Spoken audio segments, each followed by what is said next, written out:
हरे कृष्ण कृष्ण कृष्ण हरे हरे, हरे राम राम राम हरे हरे। श्री राधा गोपीनाथ भगवान की जय। कली पावन अवतार चैतन्य महाप्रभु की हिज डिवाइन ग्रेस सभे चरणारविंद भक्ति वेदांत स्वामी श्रीला प्रभुपाद की जय। आज हम भक्ति शास्त्री के 11 नंबर मंत्र का यहाँ पर अध्ययन करेंगे। और ये मंत्र जो है वो बहुत महत्वपूर्ण है क्योंकि ये कंक्लूजन है। अब हमने जो 9 और 10 मंत्र पढ़े हैं उनमें जो हमने पढ़ा है उन सब का कंक्लूजन हमें यहाँ मंत्र नंबर 11 में पता चलेगा। तो हम सब इसको बहुत ध्यान से और समझ कर पढ़ेंगे।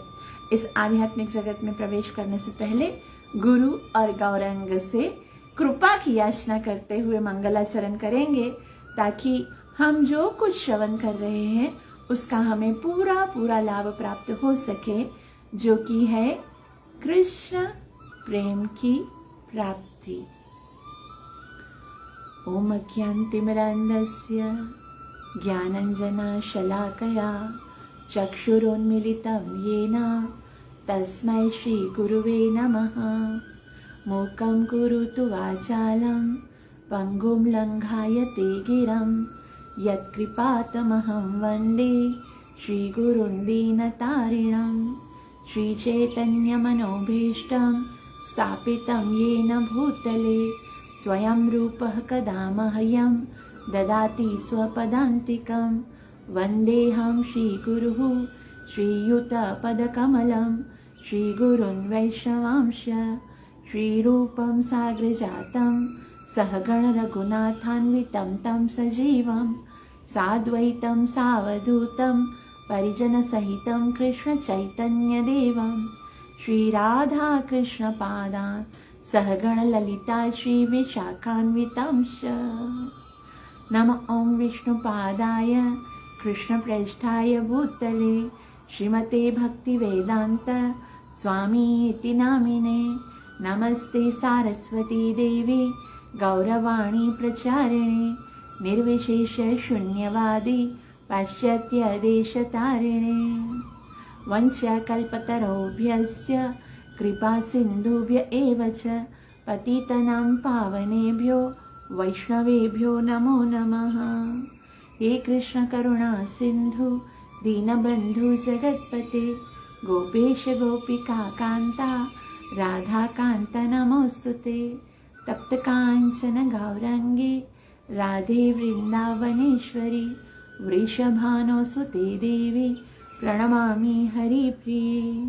जय श्री कृष्ण चैतन्य प्रभु नित्यानंदा श्री अद्वैत गदाधर श्रीवासदि गौरभक्तवृंदा। हरे कृष्ण कृष्ण कृष्ण हरे हरे, हरे राम राम राम हरे हरे। श्री राधा गोपीनाथ भगवान की जय हो। नित्य लीला प्रवेश अभय चरणारविंद भक्ति वेदांत स्वामी श्रीला प्रभुपाद की जय हो। तो आज हम मंत्र नंबर 11 का पाठ करेंगे। ये वैदिक मंत्र है और इनको श्रवण करने से पठन करने से हृदय पवित्र होता है, वातावरण मंगलमय होता है। तो हम सब मिलकर इन अत्यंत ही पवित्र शब्दों को उच्चारण करने का प्रयास करेंगे। मंत्र 11। विद्यां च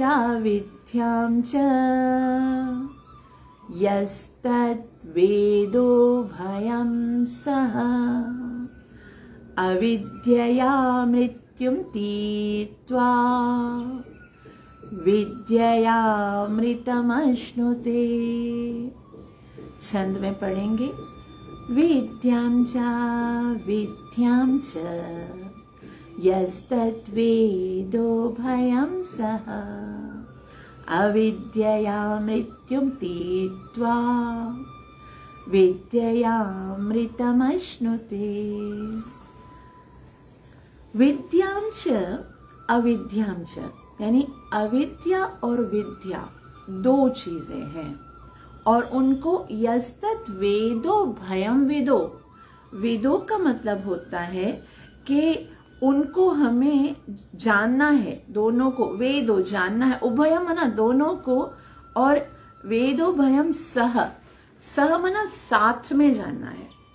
ऐसा अगर कोई व्यक्ति इस भौतिक जगत में आ गया और अविद्या को ना जाने तो उसका भी कल्याण नहीं होगा, और विद्या को ना जाने तो उसका भी कल्याण नहीं होगा।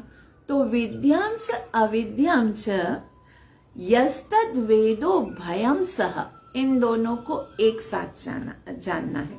अच्छा, तो अविद्या से के जानने से क्या मिलेगा और विद्या को जानने से क्या मिलेगा, वो नेक्स्ट पंक्ति में।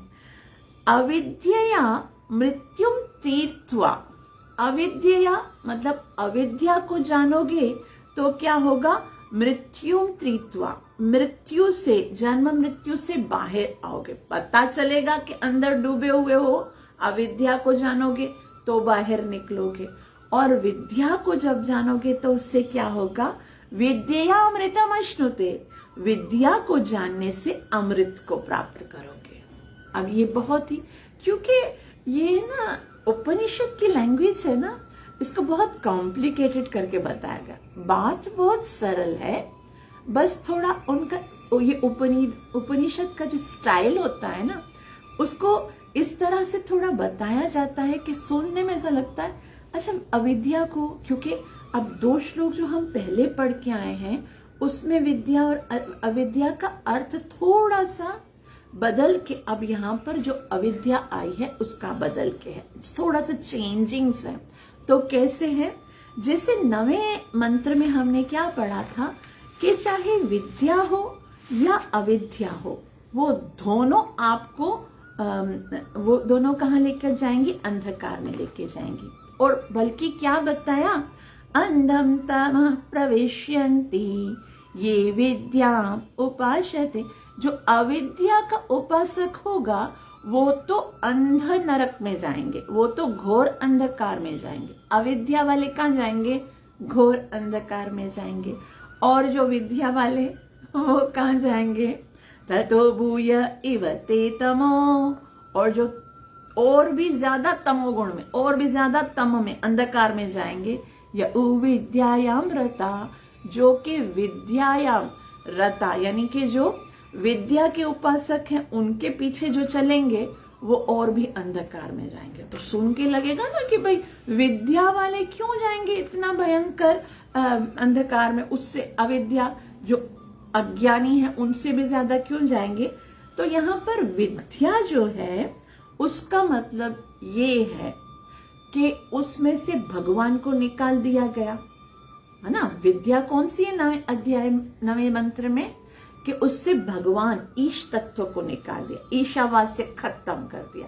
तो वो अभी वो विद्या कैसी हो गई, या तो भौतिक विद्या जो मॉडर्न सिविलाइजेशन एजुकेशन हम लोग देखते हैं, मॉडर्न एजुकेशन में भगवत तत्व नहीं है, उसके कारण क्या हो रहा है, उसके कारण लोग इतना ज्यादा स्ट्रेस में आ गए हैं। लोग जो है ना वो प्रगति तो हो रही है, भौतिक प्रगति, इकोनॉमिक एडवांसमेंट हो रही है, लेकिन मन और हृदय जो है वो हमेशा क्षुब्ध रहते हैं। सुसाइड रेट्स बढ़ गए हैं, झगड़े हो रहे हैं, जो कंट्रीज हैं वो आपस में लड़ रहे हैं। ये सब विद्या का ही तो परिणाम है। बेचारे जो अविद्या वाले थे, पहले अज्ञानी गण जो होते थे, वो तो इस तरह कुछ पता नहीं, वो तो बेचारे खाते थे खूब, मतलब उनको तो कुछ एडवांस जो ये ना हानिकारक कार्य करने आते ही नहीं थे। तो ये या तो भौतिक जो ये मॉडर्न एजुकेशन है उसको अविद्या कहा गया। दूसरा जो कर्म कांडी है, कर्म कांडी मतलब ये मिलेगा तो ये करें, तो ये मिलेगा ये कर, तो वो भी हमको अंधकार मिलेगा। और दूसरी कौन सी है, निराकार या मायावादी जो लोग होते हैं, जो विद्या तो प्राप्त करते हैं, ज्ञान तो प्राप्त करते हैं, लेकिन भगवान को ही भूल जाते हैं, वेदों का ही खंडन करना शुरू कर देते हैं, और बल्कि उपनिषदों का, शास्त्रों का खंडन करके और अपने मतलब की चीज निकाल देते हैं। तो ये अविद्या, तो ये अविद्या तो उन विद्याधरों से ये जो विद्या है, ये जो भौतिक विद्या है, वो तो उन अविद्या वालों से भी ज्यादा भयंकर है। जैसे हमने एग्जाम्पल कौन सा पढ़ा था इस पे कौन सी एनोलॉजी श्री प्रभुपाद जी ने दी थी? मणि वाला सर्प। अभी वो साधारण सर्प है, वो तो किसी को आकर्षित करता नहीं है, क्योंकि वो जहरीला है तो सब दूर रहते हैं। लेकिन एक सर्प के ऊपर मणि है तो उसका जहर कम दिखता है, मणि ज्यादा दिखती है, तो लोग ज्यादातर उसकी ओर आकर्षित होते हैं। तो ये जो विद्या है जो इतनी हानिकारक है, वो लोगों को आकर्षित कर रही है, तो वो हमारे लिए ज्यादा खतरनाक है। क्योंकि सबसे पहली बात क्या होगी? आध्यात्मिक तत्व निकल गया। जीवन का जो वास्तविक मूल्य है, जैसे हमने कल पढ़ा, ब्रह्मचर्य नाश हो गया। जब ब्रह्मचर्य अवस्था नाश हो जाती है, कोई नहीं सिखाया जाता इन विद्याओं में कि आपको किस तरह से जीना है।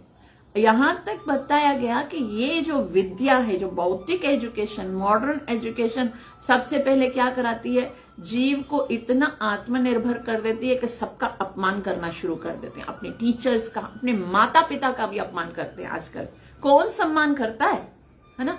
तो ये तो और भी ज्यादा भयंकर हो गई। तो यहाँ पर विद्या कौन सी है? तथाकथित विद्या, भौतिक एजुकेशन, या फिर मायावाद की विद्या, या फिर कर्मकांड की विद्या। और अविद्या कौन सी है? जो अज्ञानता है ना, जो बिल्कुल स्कूल कॉलेज नहीं जाते हैं, अज्ञानता, तो वो वाली अविद्या। अब 10वें श्लोक में हमने क्या पढ़ा था कि 10वें श्लोक में बताया गया था कि जो विद्या के रास्ते पे चलते हैं उनको एक अलग फल प्राप्त होगा, और जो अविद्या के रास्ते पर चलेंगे उनका एक अलग फल होगा। क्या बताया?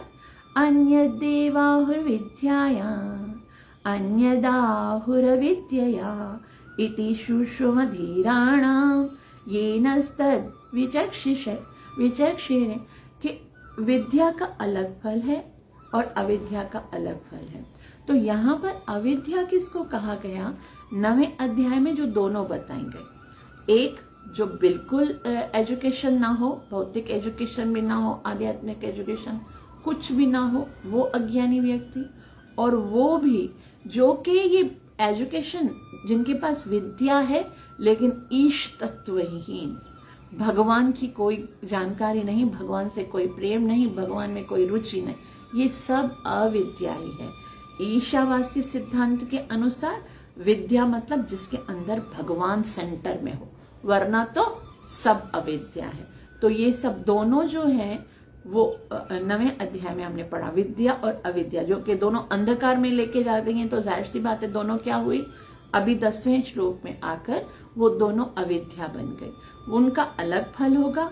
और दूसरी जो विद्या है उसका क्या फल होगा? उसका एक अलग फल होगा। विद्या वाले जो हैं, अब विद्या यहाँ पर कौन सी है? इति सुषम धीराणाम, जो धीर व्यक्तियों ने बताया। धीर व्यक्ति कौन होते हैं? जो कि आत्मा के ज्ञान को जानते हैं। धीर व्यक्ति वो होते हैं जो हमने भगवत गीता में पढ़ा था, चैप्टर नंबर 2 वर्स नंबर 13 में, कि जो आत्मा के परिवर्तन से मोहित नहीं होते। जैसे कौमारम यौवनम जरा तथा देहांतर प्राप्त धीरस तत्र न मुह्यति। तो जो शरीरों के अंदर आत्मा आती है, फिर बड़े होते, फिर मरते, मतलब शरीर और आत्मा के भेद को जो जानते हैं, वो जो है वो वास्तव में बताएंगे कि विद्या क्या है और उसका फल क्या है। और यहाँ पर हमने 10वें मंत्र में विद्या के 18 डेफिनेशंस, 18 जो विद्या के ज्ञान को जानने के साधन हैं, जो Shrimad Bhagwat Gita chapter number 13 verse number 8 to 12 ये जो बताए गए थे उनके विषय में पढ़ा।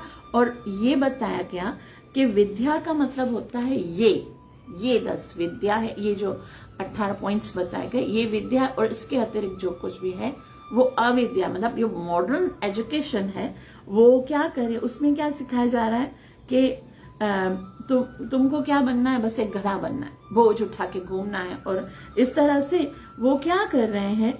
दुर्भाग्यवश वे वास्तविक ज्ञान के अनुशीलन के विषय में कोई परवाह नहीं करते, आध्यात्मिक ज्ञान की कोई परवाह नहीं करते हैं। और वो क्या करते हैं? बस खाली ज्यादा से ज्यादा कमाना है, धरती को, ये अपने राष्ट्र को बढ़ाना है, किस तरह से ये धरती जो छोटा सा एक कण है उसके अंदर भी टुकड़े टुकड़े करके बस खाली भौतिक प्रोग्रेस को ही वो विद्या मानते हैं। तो ये सब अविद्या है। तो ये हमको किससे सीखना चाहिए? ये हमें एक धीर व्यक्ति से सीखना चाहिए। और धीर व्यक्ति हमें क्या समझाएगा? वो ये समझाएगा कि भौतिक शरीर तो एक बुरा सौदा है, आत्मा ने कुछ ऐसा शरीर के अंदर कर दिया कि जिसकी बदली में ये भौतिक शरीर उसको खरीदना पड़ गया। अब पड़ गया है तो क्या करना चाहिए? Best use for bad bargain. ये जो बैड बार्गन है, बहुत गंदगी है, इसको किसी तरह से यूज किया जाए कि उसकी द्वारा हम आध्यात्मिकता, जो वास्तविक हमारा लक्ष्य है, उद्देश्य को प्राप्त कर सकें। क्योंकि भौतिक जो समाज की विद्या है, राजनीतिक धार्मिक जो वो क्या कर रहे हैं? आध्यात्मिकता का गला घोंट रहे हैं। तो वो सब अविद्या है। और इसके कारण हम जो है वो इसके द्वारा, ये भौतिक है खाली, उसके द्वारा संतुष्ट नहीं हो सकते। तो अभी 10वें मंत्र में हमको क्या बताया गया कि विद्या क्या है? ईश्वर की उपासना, भगवान की भक्ति, जो हमने 18 पॉइंट्स पढ़े। और अविद्या क्या है? 9वें अध्याय में जो ज्ञान और अज्ञान, ज्ञान कौन सा? जिसमें से भगवान निकाल दिए गए हों, और अज्ञान कौन सा? जो भौतिक अज्ञान है, वो सब ही अविद्या है। अभी 11वें मंत्र में, ये 11वां मंत्र जो है वो कंक्लूजन है। उसमें हमें क्या बताया जाएगा कि देखो, अगर हम इस संसार में रह रहे हैं, भौतिक जगत में रह रहे हैं, तो हमें भौतिक ज्ञान की आवश्यकता पड़ेगी, वरना हम अपने शरीर को कैसे निर्वाह करेंगे? इस शरीर को निर्वाह करने के लिए भौतिक ज्ञान की आवश्यकता है। लेकिन ये भौतिक ज्ञान हमारी मंजिल नहीं है। जैसे हम अगर किसी सफर पे जा रहे हैं तो मंजिल तक पहुंचने से पहले भी हमको बहुत सारी प्लानिंग करनी पड़ेगी कि भाई यहाँ पर रात आएगी, वहां पर हमको ठहरना है, लंच यहाँ करना है, ब्रेकफास्ट यहाँ पर करना है, डिनर यहाँ पर करना है, यहाँ पर रेस्ट करना है। तो ये सारी योजना तो बनानी पड़ेगी, लेकिन ये योजना ही हमारा उद्देश्य नहीं। उद्देश्य क्या है? उद्देश्य है मंजिल तक पहुंचना। तो ये भौतिक विद्या केवल योजना बनाने के लिए, कि हमको, हमारा उद्देश्य क्या है? उद्देश्य है जीवस्य तत्व जिज्ञासा, भगवत प्राप्ति, भगवत प्रेम की प्राप्ति, भगवत धाम की प्राप्ति, वो हमारे जीवन का उद्देश्य है। तो उद्देश्य तक पहुंचने के लिए भौतिक ज्ञान, जो कि इस जीवन को, इस शरीर को निर्वाह करने के लिए आवश्यक है, वो भी करना है। और इस तरह से यदि हम दोनों को बैलेंस करके रखेंगे, क्या है? एक है पराधर्म और एक है अपराधर्म। उनको हम किस तरह से बैलेंस करेंगे, वो हमको इस अध्याय में पढ़ना है। ठीक है, तो हम पढ़ते हैं। अब सबसे पहले इस श्लोक में, इस मंत्र में क्या बताया गया है? वेद का जो मूल मंत्र है उसकी व्याख्या की गई है। मूल मंत्र क्या है वेद का? आप सबको पता होना चाहिए। क्या मंत्र है? असतो मां सद्गमय, तमसो मां ज्योतिर्गमय, मृत्युर्मां अमृतं गमय। असतो मां सद्गमय। अब असतो क्या है? देखो, हमने जो पढ़ा है, असत का मतलब जो ईश विहीन है। जो पहला मंत्र है हमारा, ईशावास्यमिदं सर्वं यत्किंचित् जगतां जगत तेन तत्तेन भुंजीता मागृतः कस्य स्विद्धनम्। तो वो ईशावास्य सिद्धांत जो है वो है सत, तो उससे जो अलग है वो क्या है? असत। ठीक है, असतो मां, यानी ईशावासी सिद्धांत के दूर मत जाओ, उसकी तरफ नहीं जाओ, उसके अपोज में नहीं जाओ। सद्गमय, कहां पर आना है? ईशावास्य सिद्धांत के अंदर आना है। ठीक है, तो उसको स्वीकार करना है कि भगवान की शरण में जाएंगे, क्योंकि वो स्वामी है, वो नियंत्रण। असतो मां सद्गमय, ईशावास्य सिद्धांत के अपोज में नहीं जाओ, उसको स्वीकार करो। तमसो मां ज्योतिर्गमय, अभी यहाँ पर क्या बताया जा रहा है, तमसो मतलब अज्ञान में मत जाओ, प्रकाश में आओ। अज्ञान में मत जाओ, किस में आओ, ज्योतिर्गमय, तमसोमा ज्योतिर्गमय। तो जैसे यहाँ पर बताया विद्यायाम चाविद, जैसे हमने 10वें में पढ़ाया, 10वें मंत्र में पढ़ा है कि हमको अज्ञान की तरफ नहीं जाना है। अज्ञान मतलब ईश चेतना विहीन जो भी ज्ञान है वो सब अज्ञान है, और ईश चेतना वाला जो ज्ञान है वो क्या है, ज्ञान है।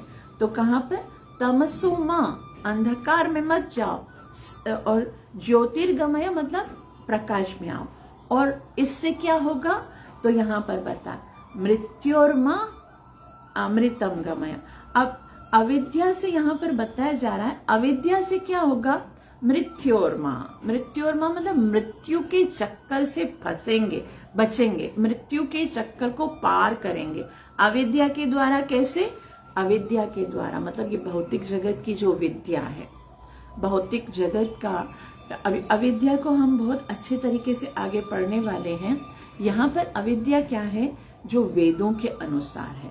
वेदों में धर्म, अर्थ, काम, इस भौतिक जगत में शरीर को निर्वाह करने के लिए जो साधन बताए गए, उसको जानेंगे तो हम उससे पार होंगे। अगर एक व्यक्ति को पता चलेगा ना कि मैं कितना डूबा हुआ हूं, तो वो बाहर निकलने का प्रयास करेगा। अगर आपको पता चलेगा ना कि मैं बीमार हूं, तो आप डॉक्टर से मेडिसिन लेने लोगे और अपने आप को रोगी अवस्था से स्वस्थ करने के लिए प्रयत्न करोगे।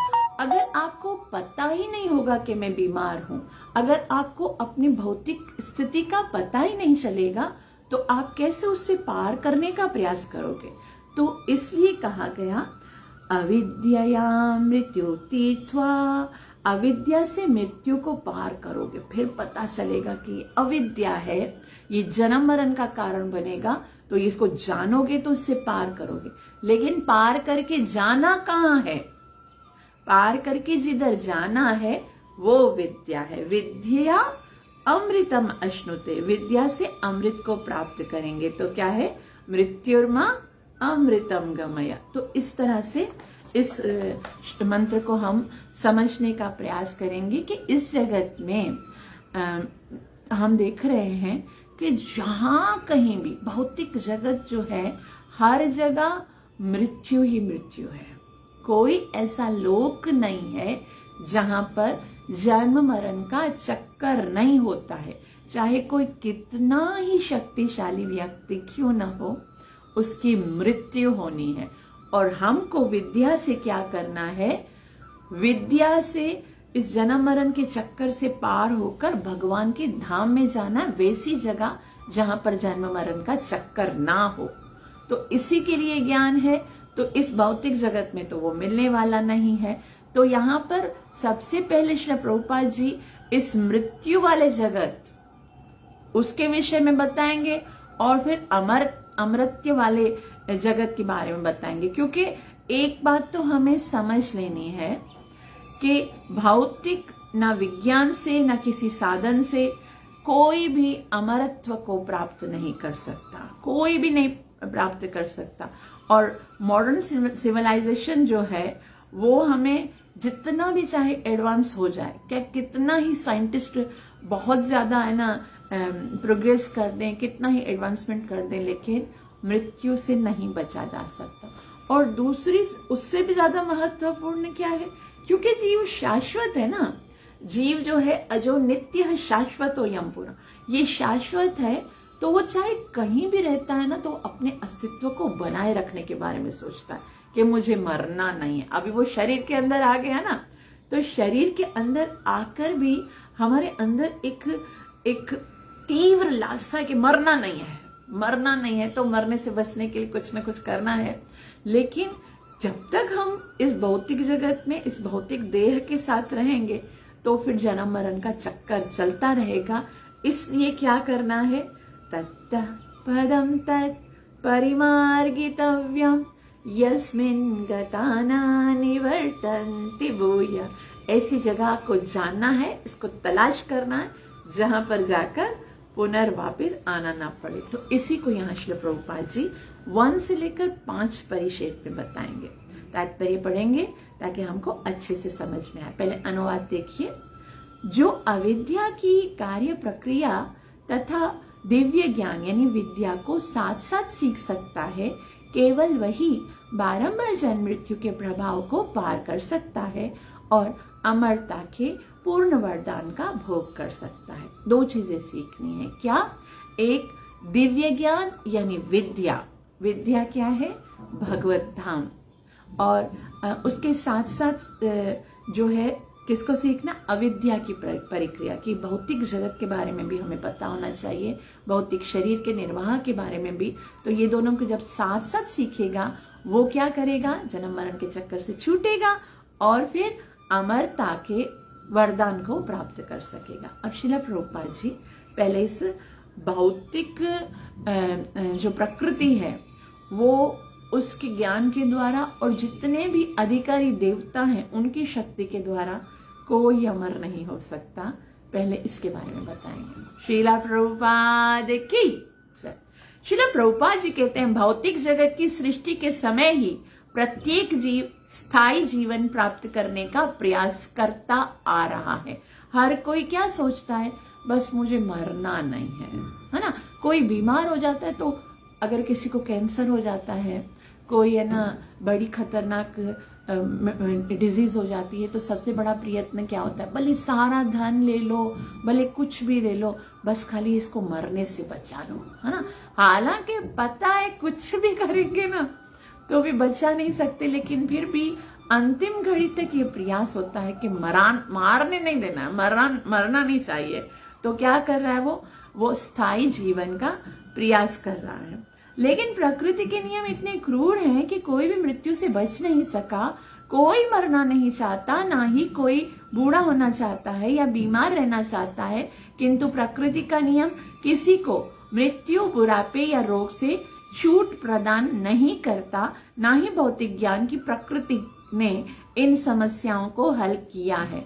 भले ही भौतिक विज्ञान मृत्यु की प्रक्रिया को त्वरित करने के लिए परमाणु बम खोज निकाले, लेकिन वह रोग, बुढ़ापे तथा मृत्यु के क्रूर हाथों से मनुष्य की रक्षा करने के लिए कुछ भी नहीं खोज सका।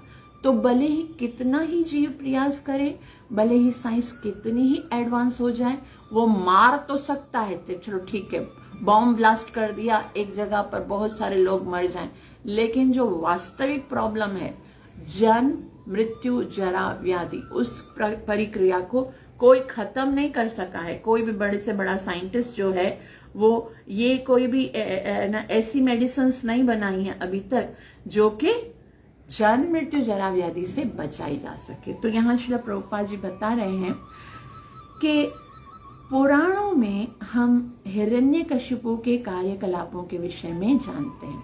अभी ये भौतिक विज्ञान तो छोड़ दो, अभी आगे जाओ। पुराणों में हिरण्यकशिपु ने भौतिक एजुकेशन से नहीं बल्कि साधना से अमर होने की कोशिश की थी। और उसको किसने वरदान दिया था? स्वयं ब्रह्मा जी, जिसने पूरी सृष्टि का सृजन किया है। ओ ब्रह्मा जी, जिसने भगवान ने जिसको हृदय में ज्ञान दिया था, उससे ज्यादा कोई ज्ञानी या वैज्ञानिक हो सकता है?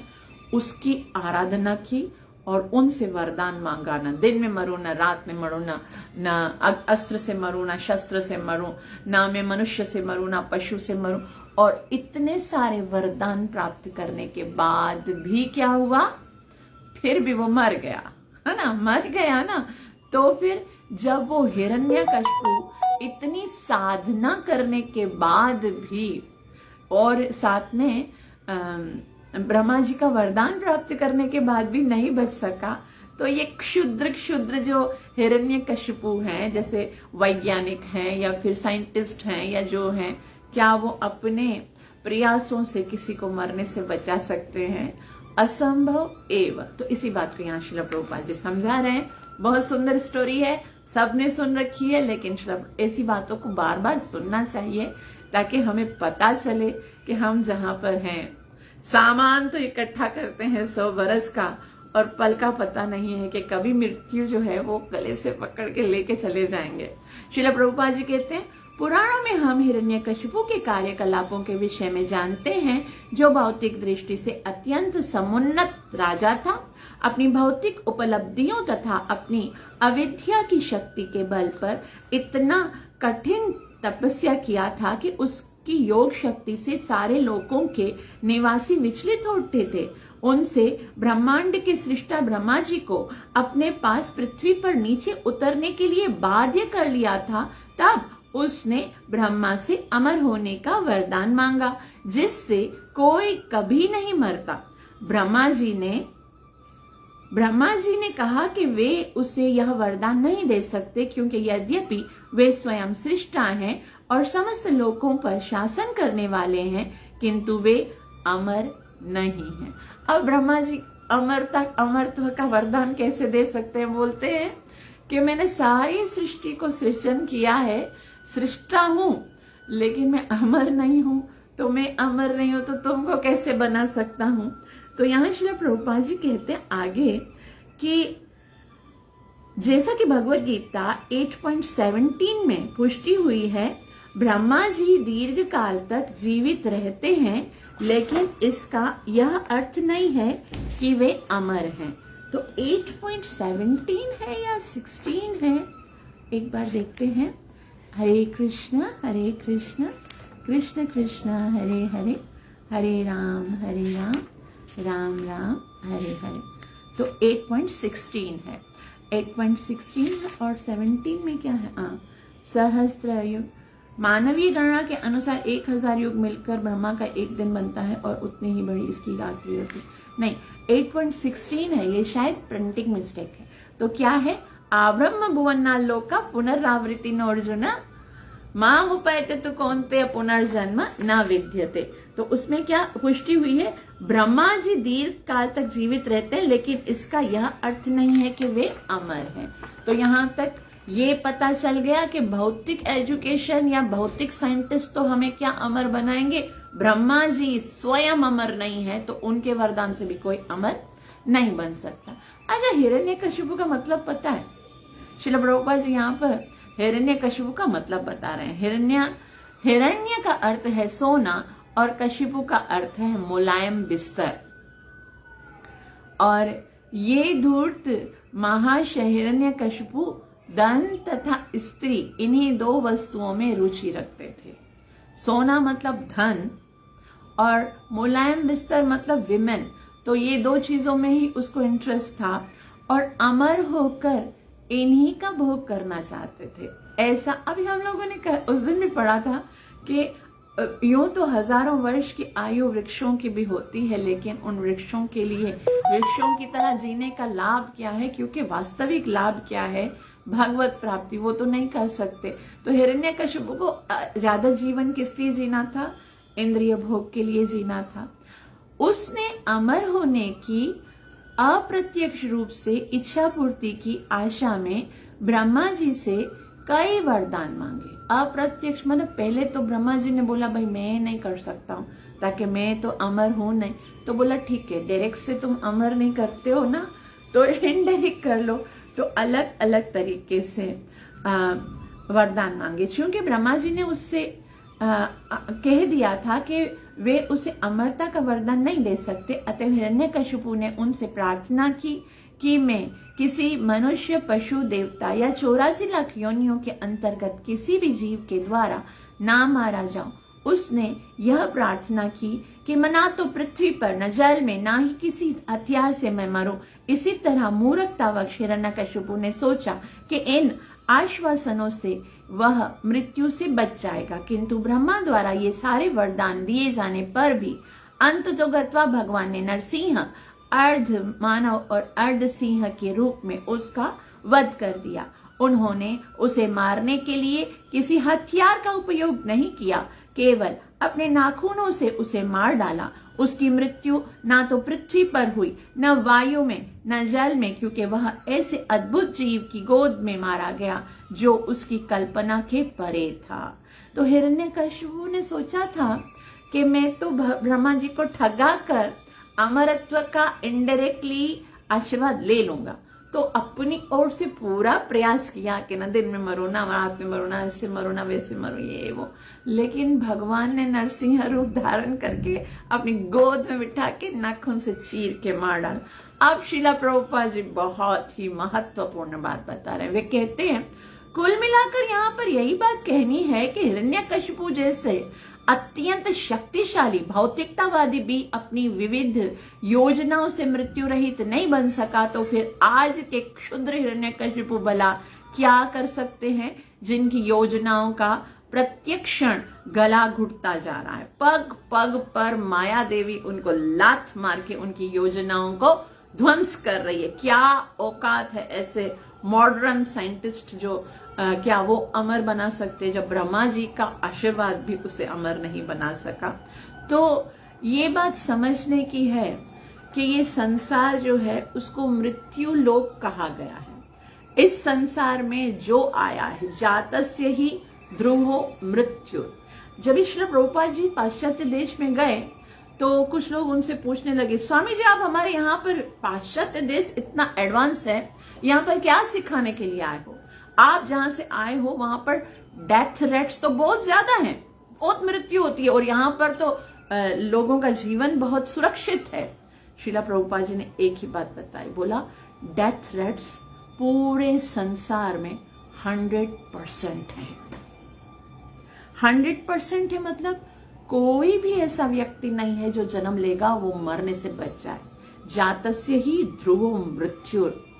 ऐसे जैसे डार्विन ने तो फिलोसफी दी कि सर्वाइव फॉर फिटेस्ट, यानी कि जो शक्तिशाली होगा वो ज्यादा समय तक जिएगा, लेकिन श्रीला प्रभुपाद जी बोलते हैं फिटेस्ट कैन नॉट सर्वाइव, है ना। जो ज्यादा से ज्यादा शक्ति प्राप्त, अब हिरण्यकशिपु से ज्यादा शक्ति कौन प्राप्त कर सकता है? हिरण्यकशिपु हो, रावण हो या कंस हो या बड़े बड़े जितने भी योद्धा हो चुके हैं, आखिर तो उन सबको मरना पड़ा। तो इस भौतिक जगत की एक ही हकीकत है, जो आया है, जिसने जन्म लिया है, उसको मरना ही है। अब देखो यहाँ पर क्या है, अविद्या मृत्युम तीर्थवा। अविद्या, इस भौतिक के ज्ञान को पता चलेगा तो ही हम मृत्यु को पार कर सकेंगे। ये पता तो चलेगा ये भौतिक जगत मृत्यु का जगत है। तो श्री ईशोपनिषद जीवन संघर्ष को जीतने के लिए एकांगी प्रयास ना करने की शिक्षा देता है कि अब आप ऐसा प्रयास नहीं करो कि इस भौतिक जगत की विद्या से या किसी और तरीके से आप अमर इस भौतिक जगत में नहीं कर सकते हो। तो प्रत्येक व्यक्ति अपने अस्तित्व के लिए कठोर संघर्ष कर रहा है, लेकिन प्रकृति के नियम इतने क्रूर और कड़े और सटीक होते हैं कि वे किसी को उनका उल्लंघन नहीं करने देते। स्थायी जीवन प्राप्त करने के लिए मनुष्य को भगवत धाम वापस जाने के लिए तैयार रहना चाहिए।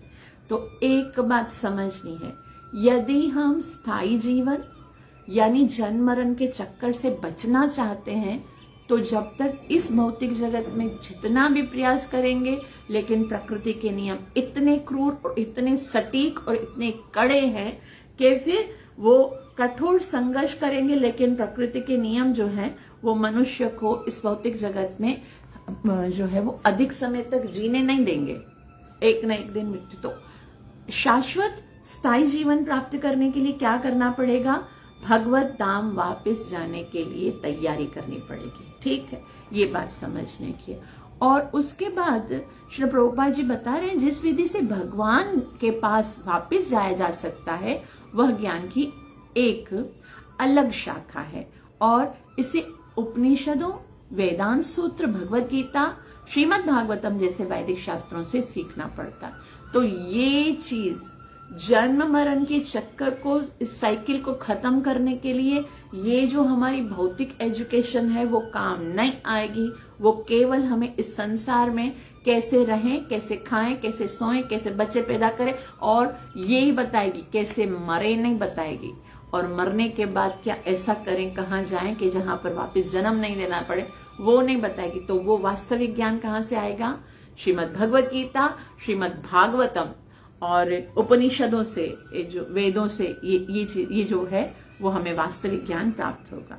इस जीवन में सुखी रहने तथा इस भौतिक शरीर को त्यागने के बाद स्थायी आनंदमय जीवन प्राप्त करने के लिए मनुष्य को यह पवित्र साहित्य पढ़ना चाहिए और दिव्य ज्ञान प्राप्त करना चाहिए। 2 चीजों के लिए, इस जीवन में भी सुखी रहने के लिए, वो भी हमें वेद बताएंगे कि संसार में भी आप कैसे सुखी रहो, संसार में कैसे जियो कि आपको कर्म का बंधन ना लगे और भगवत धाम प्राप्ति प्राप्त हो और वहां पर जन्म मरण के चक्करों से छूट भी जाओ। तो ये दोनों चीजें हमको कहां से पता चलेंगी? यहाँ श्रील प्रभुपाद जी क्या बता रहे हैं? इस जीवन में सुखी रहने तथा इस भौतिक शरीर को त्यागने के बाद स्थायी आनंदमय जीवन प्राप्त करने के लिए मनुष्य को यह पवित्र साहित्य पढ़ना चाहिए और दिव्य ज्ञान प्राप्त करना चाहिए। क्या क्या पढ़ना चाहिए? संसार में सुखी रहने के लिए, भगवत धाम जाने के लिए श्रीमद् भगवत गीता, श्रीमद् भागवतम, उपनिषद और वेदांत सूत्र को पढ़ना चाहिए, उससे दिव्य ज्ञान लेना चाहिए। आगे श्री प्रभुपाद जी कहते हैं, बद्ध जीव ईश्वर के साथ अपने नित्य संबंध को भूल चुका है और उसने गलती से अपने अस्थायी जन्म स्थान को ही सर्वस्व मान लिया है। हम भूल गए हैं ना, हम सोचते हैं कि यहाँ जो मेरा जो बर्थ प्लेस है ना, वो ही मेरा सर्वस्व है, यहाँ पर ही, पृथ्वी पर ही मुझे मजा करना है। अगर भोग भी करना है तो फॉरेन कंट्री में जाएंगे, वहां पर एंजॉय करेंगे, लेकिन अपना जो वास्तविक संबंध भगवान से है वो तो हम भूल चुके हैं। तो श्रील प्रभुपाद जी कहते हैं कि भगवान ने कृपा करके भारत में उपयुक्त शास्त्र तथा अन्य देशों में अन्य शास्त्र प्रदान किए। तो भगवान ने सोचा, माया मुक्त जीवे नहीं स्वतः स्मृति ज्ञान, जीवे रे कृपाली कृष्ण कियो वेद पुराण। तो भगवान ने सोचा ये तो समझ में आएगी नहीं इसको बात कि भाई मुझे क्या करना है। तो भगवान ने वेद दिए, शास्त्र दिए। अन्य धर्मों में भी श्री प्रभुपाद जी कितने उदार दृष्टि, श्री प्रभुपाद अन्य जो धर्म है उनमें भी शास्त्र प्रदान किए, जिससे भुलक्कर मानव को स्मरण दिलाया जा सके कि उसका घर इस भौतिक जगत में नहीं है। अगर हमारा घर होता तो हमें कौन निकालता, लेकिन कोई ऐसा व्यक्ति है जिसको निकाला ना गया हो, है ना। सबको 4 कंधों पे उठा के लेके जाना पड़ता है, मतलब निकलो यहाँ से, वापस नहीं आना। 4 लोग उसको धकाल के निकालते हैं। तो ये हमारा घर तो नहीं होगा। अब ये भौतिक जगत यदि हमारा घर नहीं है तो मतलब कहीं तो हमारा घर होगा। तो श्रील प्रभुपाद जी बता रहे हैं, ये क्यों बताए शास्त्र, ताकि भुलक्कड़ मानव को स्मरण दिलाया जा सके कि इसका घर इस भौतिक जगत में नहीं है। जीव एक आध्यात्मिक प्राणी है और वह अपने आध्यात्मिक घर को लौट कर ही सुखी हो सकता है। हम इस दुनिया में भटक कर चाहे कहीं पर भी चले जाएं, चाहे अच्छे से अच्छा लाइफस्टाइल, लग्जरियस जीवन भी अपना लें, लेकिन सुख नहीं आएगा, क्योंकि सुख तो है ही नहीं। जिसने बनाया है वो भी कहता है अनित्यम असुखम लोकम, अनित्यम असुखम, टेम्पररी है, सुख नहीं है। तो फिर जितना भी खोजेंगे तो भी क्या होगा, है ही नहीं। तो हमको सुख के लिए तो एक दूसरी जगह अपना घर वहां पर लौटना पड़ेगा। अब श्रील प्रभुपाद जी बहुत ही महत्वपूर्ण बात बताएं। भगवान अपने प्रामाणिक दासों को अपने धाम से अपने इस संदेश का प्रसार करने के लिए भेजते हैं। एक तो शास्त्र भेजते हैं, हम फिर भी शास्त्र नहीं पढ़ते।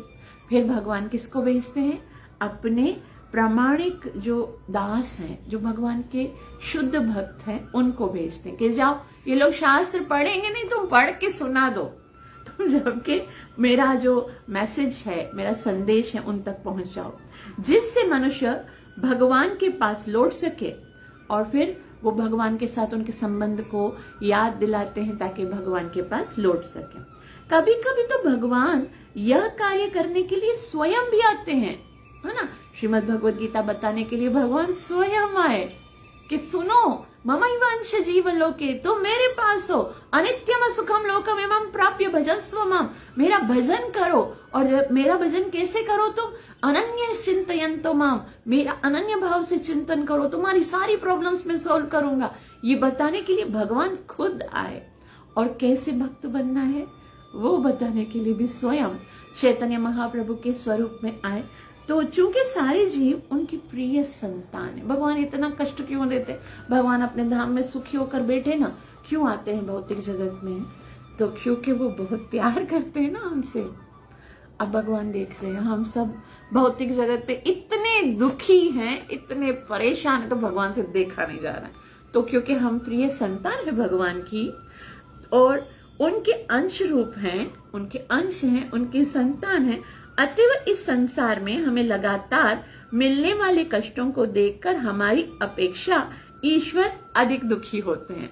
अच्छा, आपको पता है हमारे कष्टों को देखकर भगवान हमसे ज्यादा दुखी होते हैं, और हम जितना भगवान को याद नहीं करते हैं जितना भगवान हमको याद करते हैं। एक भक्त बता रहे थे कि God is more devotee conscious than devotee is Krishna conscious. जितना कृष्ण कॉन्शियसनेस हम में नहीं है, जितना हम भगवान को याद नहीं करते, उतना भगवान हमको याद करते और सोचते हैं भगवान को कोई दुख नहीं। एक दुख है। क्या दुख है? भगवान सोचते हैं मेरा बच्चा बेचारा यहाँ फंसा हुआ है, ऊपर आ जाए मेरे घर में तो वहां पर कुछ भी दुख नहीं है, कोई जन्म मृत्यु जरा व्याधि नहीं है, कोई रोग नहीं, कोई प्रॉब्लम नहीं, कोई टेंशन नहीं, और यहाँ पर देखो रोज रोज रोता रहता है। तो भगवान उसके लिए खुद आते हैं, अपने प्रिय भक्तों को भेजते हैं, योजना बनाते रहते कि बस आ जाओ। और इस उपनिषद भी हम इसीलिए पढ़ते ताकि हमको पता चले कि भौतिक जगत जो है उसमें हम जो ये शरीर लेकर आए वो कितना बुरा सौदा है। अभी श्रील प्रभुपाद जी एक बहुत ही सुंदर बात बता रहे हैं। उनके अंश रूप में अतएव इस संसार में हमें लगातार मिलने वाले कष्टों से भगवान हमारी अपेक्षा अधिक दुखी होते हैं। इस संसार के कष्ट हमें प्रत्यक्ष रूप से जड़ पदार्थ से हमारी असंगता की याद दिलाते हैं। अब ये अगर एक क्वेश्चन आता है, ठीक है, अगर भगवान हमसे ज्यादा दुखी हैं तो फिर हमें भेजा ही क्यों इस भौतिक जगत में? बुला लेना अपने पास। तो यहाँ श्रील प्रभुपाद जी बोल रहे हैं अगर वो दुखी हैं तो कुछ करेंगे। क्या कर रहे हो? इस भौतिक जगत में कष्टों को भेज रहे हैं। कष्ट कैसे हैं? जैसे आप अच्छी सी गहरी नींद में सो रहे हो और अचानक से अलार्म बजता है, उठो उठो उठो उठो। अलार्म क्या करेगा? उठो, मतलब बहुत गलत जगह पे सोए हो, उठो, आप उठो, जाओ वहां पर जाने की तैयारी करो। तो फिर क्या करोगे? हम क्या करते हैं, उस अलार्म को वापस स्नूज में रख देते हैं। फिर वापस थोड़ी देर के बाद अलार्म बजता है कि नहीं नहीं उठो उठो, उठना है तुमको। तो ये जो भौतिक कष्ट जो है, यहाँ वापस देखेंगे, इस संसार के कष्ट हमें अप्रत्यक्ष रूप से जड़ पदार्थ से हमारी असंगतता की याद दिलाते हैं, यानी इनकॉम्पिटेबल। ये भौतिक जो जड़ पदार्थ हैं उनसे हमारा कोई संबंध हो ही नहीं सकता, और क्योंकि हमारा संबंध नहीं हो सकता तो इनके द्वारा हम आनंदित भी नहीं हो सकते हैं। तो इसलिए हमें ये जो भौतिक कष्ट मिल रहे हैं वो ये शिक्षा देने के लिए कि ये आत्मा जो है वो इस भौतिक जगत में रहने के लिए नहीं है, आत्मा के लिए नहीं है ये भौतिक जगत। तो यहाँ पर श्री प्रभुपाद जी इस बात को बहुत ही सुंदर रीत से बताए हैं कि बुद्धिमान जीव सामान्यतः इन चेतावनियों पर ध्यान देकर विद्या या दिव्य ज्ञान के सेवन में लग जाते हैं। बुद्धिमान जीव देखते हैं रोज नया प्रॉब्लम है, पदम पदम यद विपदा सर्वत्र दुखम पश्येत, कुछ तो सॉल्यूशन मिलना चाहिए। तो वो क्या करते हैं? ज्ञान के, दिव्य ज्ञान के सेवन में लग जाते हैं।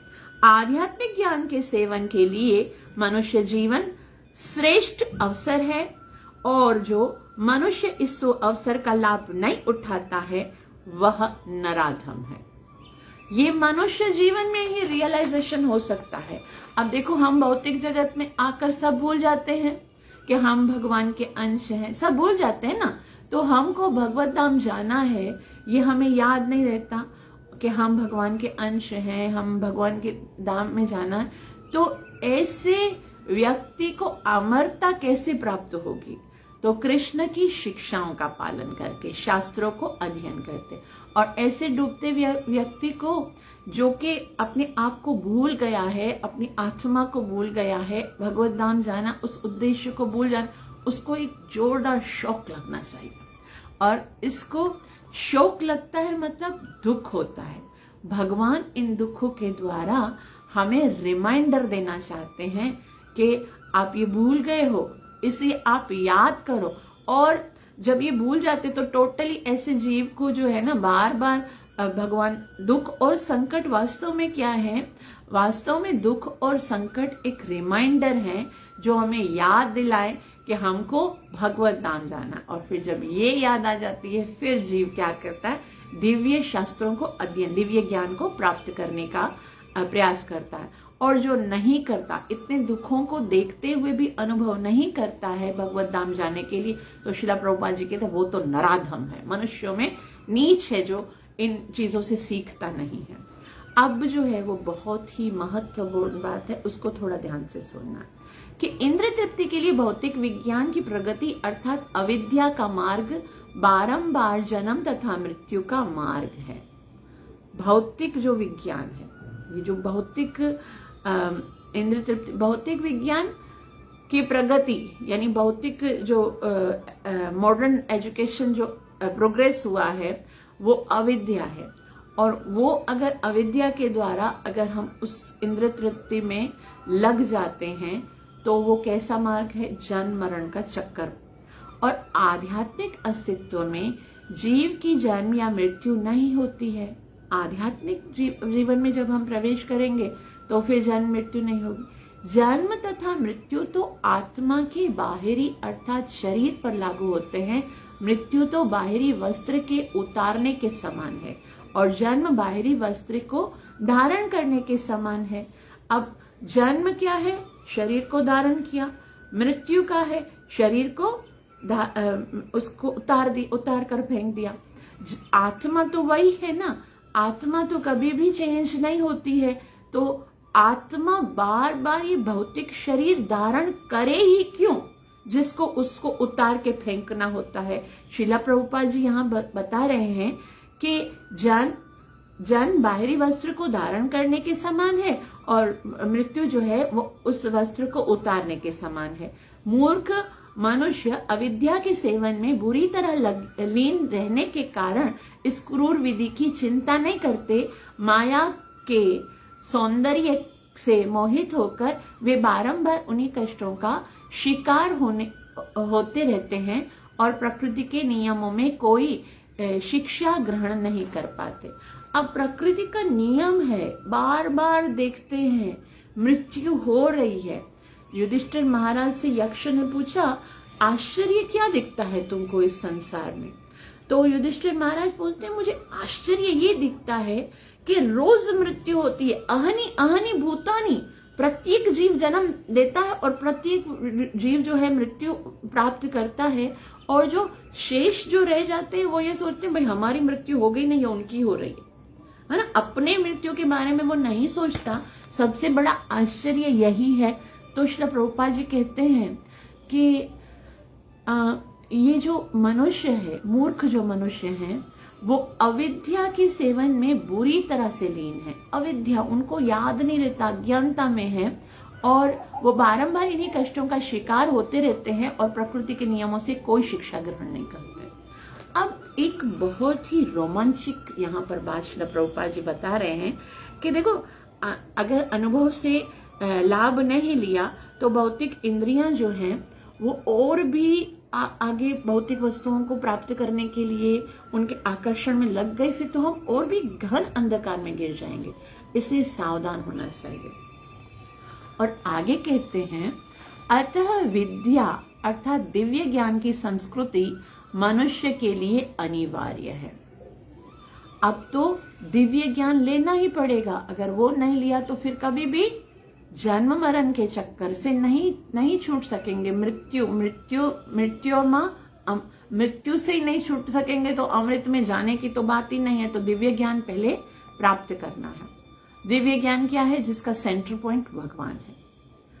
रुग्ण भौतिक दशा में इंद्रिय भोग को जहां तक संभव हो नियंत्रित रखना चाहिए। रुग्ण भौतिक दशा, रुग्ण मतलब एक व्यक्ति स्वस्थ होता है। स्वस्थ मतलब जब वो अपने स्व में स्थित हो। स्व क्या है? आत्मा है। अच्छा, स्वस्थ का मतलब हम क्या समझते हैं कि जब हमारा शरीर स्वस्थ हो।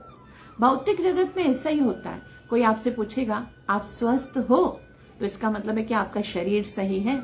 लेकिन अगर कोई आचार्य, कोई ज्ञानी, कोई भक्त पूछता है ना आप स्वस्थ हो, अर्थात आप स्व में स्थित हो। स्व मतलब आत्मा हो, ये याद है आपको, आपका संबंध भगवान से है, ये याद है। तो वो स्वस्थ व्यक्ति है जो अपने आप को आत्मा मानता है और जिसको अपने भगवान के साथ संबंध को निर्माण करता है। और वो व्यक्ति जो अपने आप को शरीर समझता है और भगवान के साथ संबंध को भूल गया, वो किस अवस्था में है? वो रोगी अवस्था में है, रुग्ण अवस्था में है। ये भौतिकता एक रोग है, इसको भवरोग कहा जाता है। और हम सब जब तक इस चेतना में नहीं आते हैं तब तक हम रुग्ण अवस्था में हैं। तो शिला प्रभुपाद जी बता रहे हैं कि रुग्ण भौतिक दशा में इंद्रिय भोग को जहां तक संभव हो नियंत्रित रखना चाहिए। अब हमको पता चल गया कि शरीर जो है वो एक रोगी अवस्था है, आत्मा स्वस्थ तब है जब वो भगवान के साथ संबंध। लेकिन फिर भी तो हम शरीर है ही है, शरीर को हम नकार नहीं सकते, आखिर तो शरीर को भी तो पालन करना है। तो उसकी जो भौतिक आवश्यकताएं हैं उनको सीमित रखना है, इंद्रिय भोग को बढ़ाना नहीं है, इंद्रिय भोग को जहां तक संभव हो नियंत्रित रखना है। इस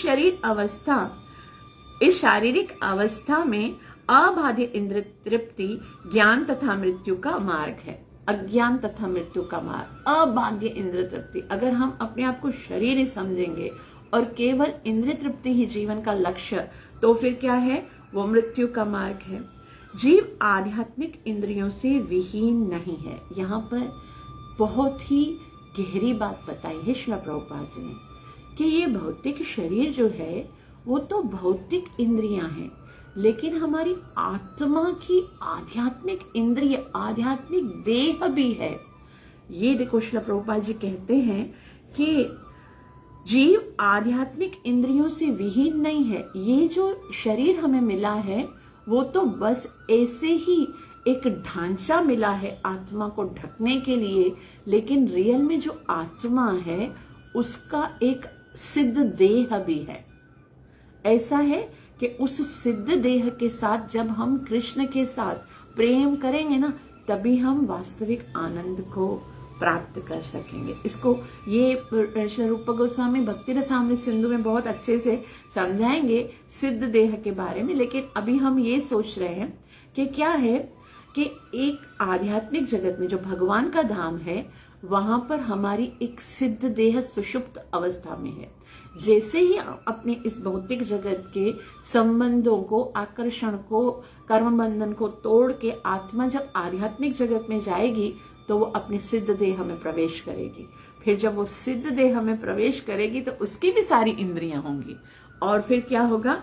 आध्यात्मिक इंद्रियां जो है उनसे विहीन नहीं है। प्रत्येक जीव अपने आदि आध्यात्मिक रूप में इन समस्त इंद्रियों से युक्त है। आध्यात्मिक रूप है हमारा, ये कोई ग्लैमर नहीं है, ये वास्तविक सत्य है। जिन इंद्रियों के द्वारा हमें आनंदित होना है वो सिद्ध देह हमारी है और आध्यात्मिक रूप में समस्त इंद्रियों से युक्त है, जो शरीर तथा मन से आच्छादित होने के कारण अब भौतिक हो गई है।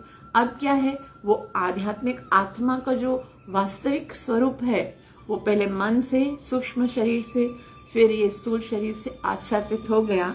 तो आच्छादित होने के कारण अब भौतिक हो गई। भौतिक इंद्रियों के कार्यकलाप मौलिक आध्यात्मिक लीलाओं के विकृत प्रतिबिंब है। यहाँ पर जो हम आनंद का अनुभव कर रहे हैं वो तो बस ऐसे है प्रतिबिंब। जैसे आईने के अंदर अगर आप एप्पल देख रहे हो और उसी को खाकर आनंदित होने का प्रयास कर रहे हो तो आप कितना भी प्रयास करोगे आनंद आएगा नहीं, क्योंकि वो केवल प्रतिबिंब है। और ये भौतिक जगत के जितने भी भोग हैं वो वास्तव में आध्यात्मिक जगत में, स्पिरिचुअल जीवन में, स्पिरिचुअल हमारी सिद्ध देह के द्वारा भोगे जा सकते हैं। और वो कैसे मिलेगा? यहाँ पर सिर्फ क्या मिल रहा है? ऊर्ध्वमूलम मदः शाखम। यहाँ पर केवल ये जो है ना वो वास्तविक जो मूल है आध्यात्मिकता का वो ऊपर मिलेगा। और ये जो भौतिक जगत है उसको तो काटना पड़ेगा वैराग्य के अथ्या से काटकर हमको कहाँ पहुंचना है? तत् पदम तत् परिमार्गितव्यम यस्मिन् गता न निवर्तन्ति भूय।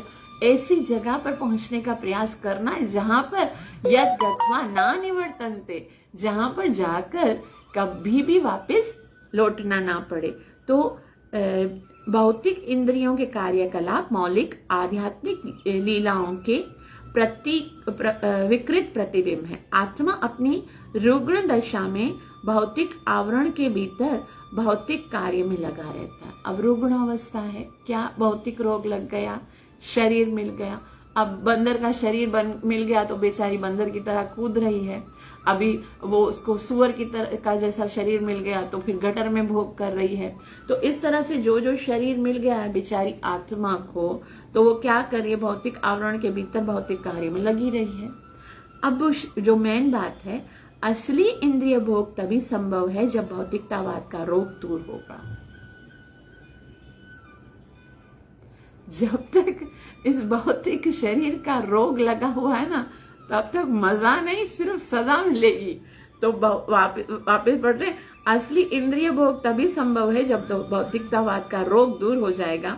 हमारे असली आध्यात्मिक रूप में जो समस्त भौतिक कलमश से मुक्त है, इंद्रियों का शुद्ध भोग कर पाना संभव है। ये तो वो रस है जिसने चखा होगा वही बता सकता है, लेकिन जो चखता है वो बताने के लिए वापस आता ही नहीं है। इसलिए हम तो केवल आचार्य गणों के इन शब्दों पर, इन शास्त्रों पर, इन वेदों पर विश्वास ही रख सकते हैं। और ये बात तो निश्चित है कि इस भौतिक जगत में ना आनंद है, ना ही स्थिरता है, ना ही जीवन है शाश्वत। तो वो जगह जहां पर ये सब मिलेंगी तो उनके लिए प्रयत्न करना है। और यहाँ श्री प्रभुपाद जी कहते हैं कि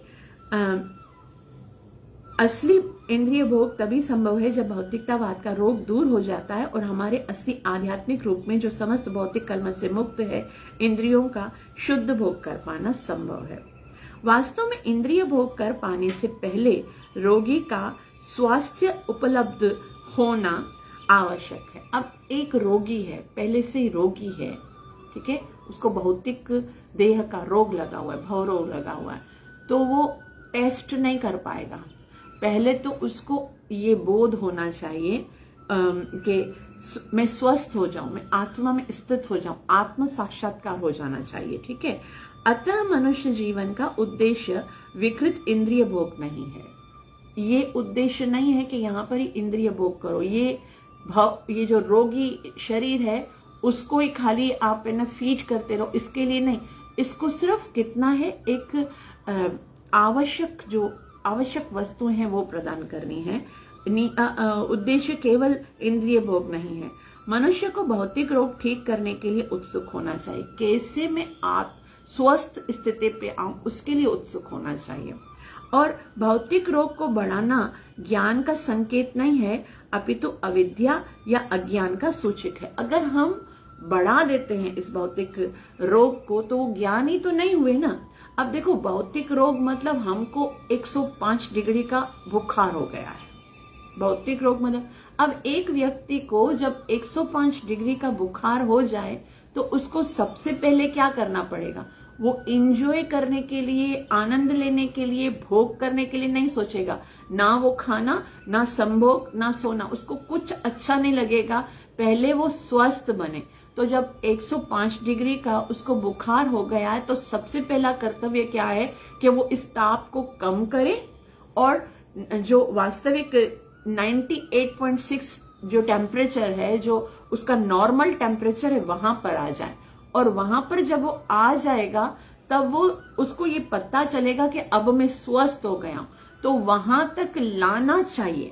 लेकिन अगर वो उसको और भी बढ़ा रहा है, भौतिक भोग को और भी बढ़ा रहा है, 105 डिग्री से 107 डिग्री तक आ रहा है, 108 डिग्री पर आ रहा है, तो भी तो वो मर जाएगा। तो फिर तो वो मर जाएगा और वो क्या वो आनंद का अनुभव कर पाएगा। इसलिए अगर वो रोगी है, सबसे पहले तो उसको अपने रोग को कम करने का प्रयास करना चाहिए। समझ में आया? उसको श्रील प्रभुपाद जी यहाँ पर बता रहे हैं। श्रील प्रभुपाद जी कह रहे हैं अच्छे स्वास्थ्य के लिए मनुष्य को अपने शरीर का ताप 105 से 107 अंश डिग्री तक नहीं बढ़ाना चाहिए, अपितु सामान्य ताप 98.6 अंश तक रखना चाहिए। मनुष्य जीवन का यही लक्ष्य होना चाहिए कि बैलेंस में लाना है। अब अगर उसको हम 98 से और भी नीचे लेके जाते हैं, यानी इंद्रिय भोग बिल्कुल खत्म, तो फिर क्या होगा? अगर हम उस भौतिक ताप को 0 टेम्परेचर पर लेके आने का प्रयास कर रहे हैं तो भी तो मर जाएंगे। बैलेंस करना पड़ेगा, ना तो 98 से ऊपर होना चाहिए, ना तो 98 से नीचे जाना चाहिए। कहां तक होना चाहिए? बैलेंस में होना चाहिए। भौतिक भोग उतना होना चाहिए, कितना होना चाहिए कि जीने के लिए जी सके, भौतिक इंद्रिय तृप्ति के लिए नहीं जिए बल्कि जीने के लिए। वो आगे बताएंगे। आगे भौतिक सभ्यता की आधुनिक प्रवृत्ति ज्वरग्रस्त भौतिक दशा के ताप को बढ़ाना है। यानी आज जो संसार वाले जो इंद्रिय भोग के हमें रजोगुण स्थिति बता रहे हैं कि ऐसे करने से इंद्रिय भोग बढ़ेगा, तो भौतिक सभ्यता की आधुनिक प्रवृत्ति जो है वो क्या कर रही है? ज्वरग्रस्त भौतिक दशा, जो हमारी ये बुखार वाली अवस्था है, उसके ताप को और भी बढ़ा रही है। 105 से 106 डिग्री पे आओ, 107, 110 इस तरह से बढ़ा रही है, जो परमाणु शक्ति के रूप में 107 अंश तक पहुंचा हुआ है। अभी वो 107 तक बुखार पहुंच गया है। इसी बीच मूर्ख राजनीतिज्ञ चिल्ला रहे हैं कि यह संसार किसी भी समय नरक को जा सकता है ना। राजनीतिक ये बोल रहे हैं कि बम ब्लास्ट होगा, किसी भी टाइम पर मृत्यु हो जाएगी। यह भौतिक विज्ञान की प्रगति तथा अत्यधिक महत्वपूर्ण प्रकार के जीवन अर्थात आध्यात्मिक ज्ञान की अपेक्षा का परिणाम है। ये भौतिक विज्ञान की प्रगति किसका परिणाम है? जो वास्तविक हमारे जीवन का मूल है। क्या है? आध्यात्मिक ज्ञान की अपेक्षा। आत्मा को बिल्कुल भूल गए हैं, आत्मा की उन्नति को भूल गए हैं, ईश तत्व को निकाल दिया है, और ये हाल हो गया है कि सब एक दूसरे को मारने के ऊपर तुले हुए हैं, जबकि आत्मा मर नहीं सकती है और केवल जीवन का हनन हो रहा है और भी निकृष्ट योनियों में आया जा रहा है। तो श्री ईशोपनिषद यहाँ पर सचेत करता है कि हमें इस घातक पथ पर नहीं चलना चाहिए जो हमें मृत्यु तक ले जाता है। बार बार मरना ही पड़ेगा और इसके लिए नहीं जीना है कि मैं बार बार मरूं।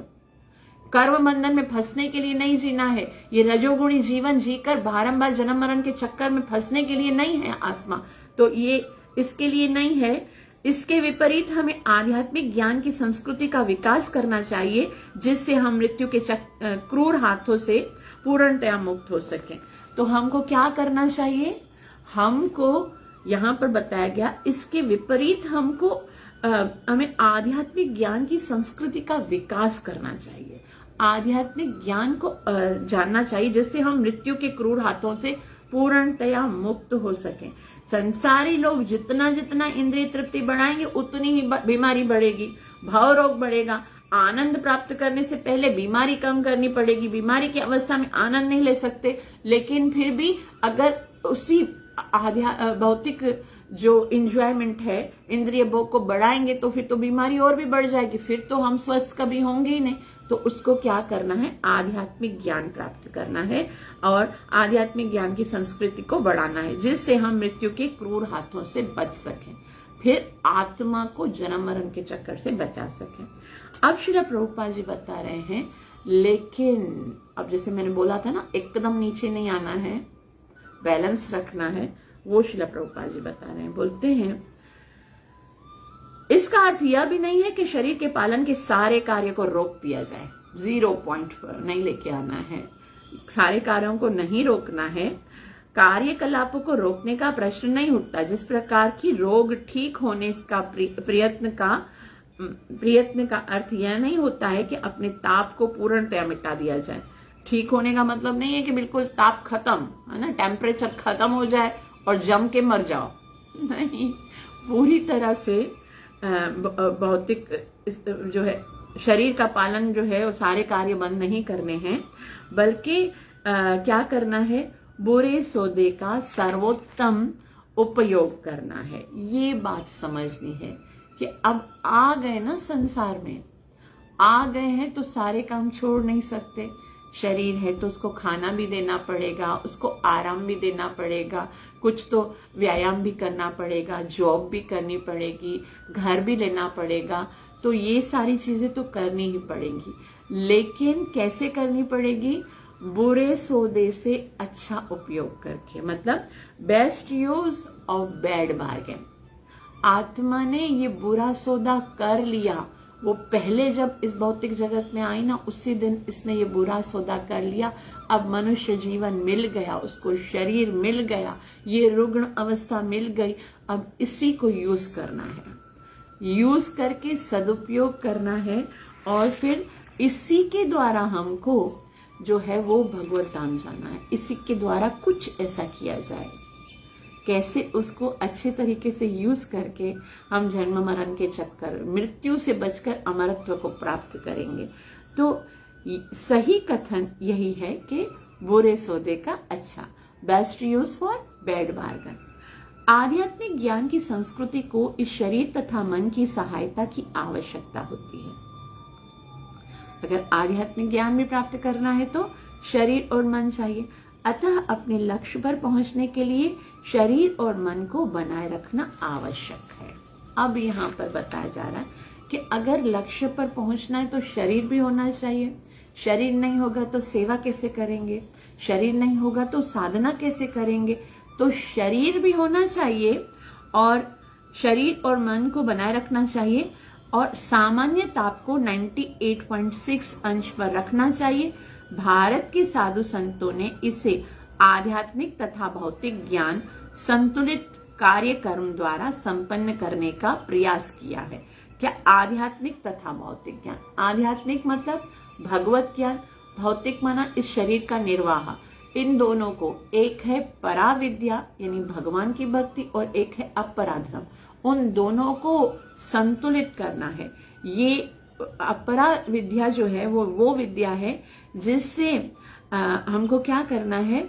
इस शरीर का निर्वाह करना है। वो नीचे हम पढ़ेंगे। श्रील प्रभुपाद जी कहते हैं जो संत हैं, जो भारत के संत हैं, उन्होंने इन दोनों को, विद्या और अविद्या को संतुलित करने के लिए कार्यक्रम संपन्न किए हैं।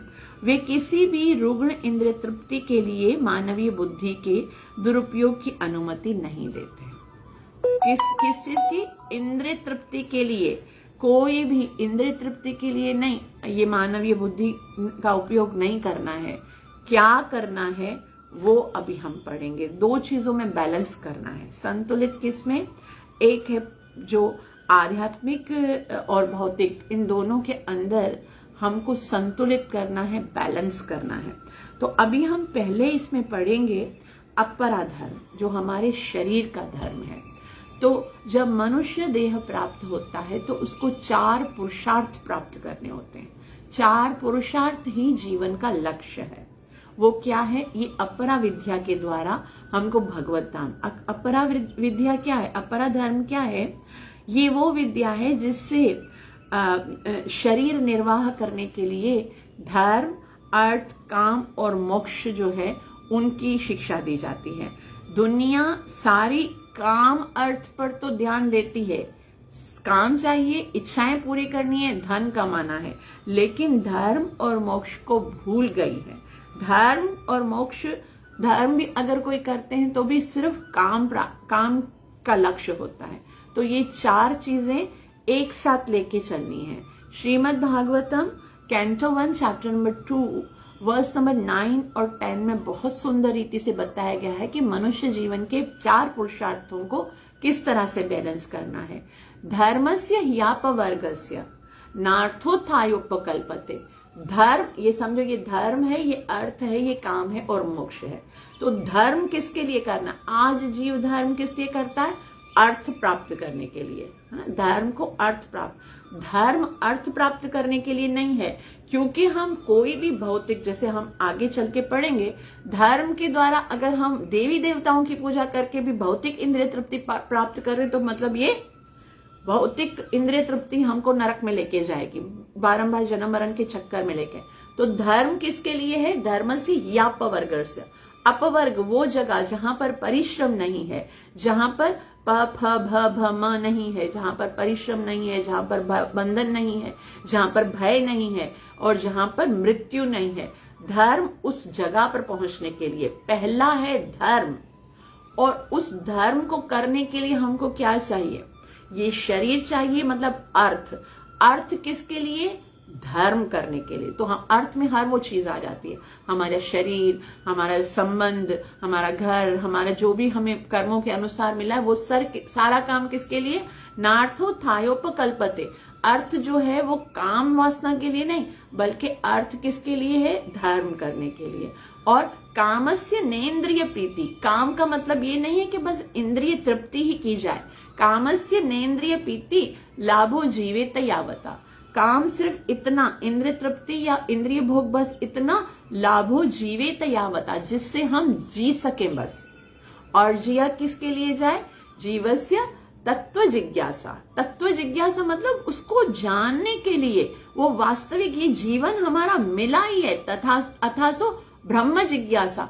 और वो कौन है? वो हम अगले श्लोक में पढ़ते हैं। अब ये जो धर्म अर्थ काम मोक्ष समझ में आ गया ना, उसको यहाँ पर श्री प्रभुपाद जी समझा रहे हैं।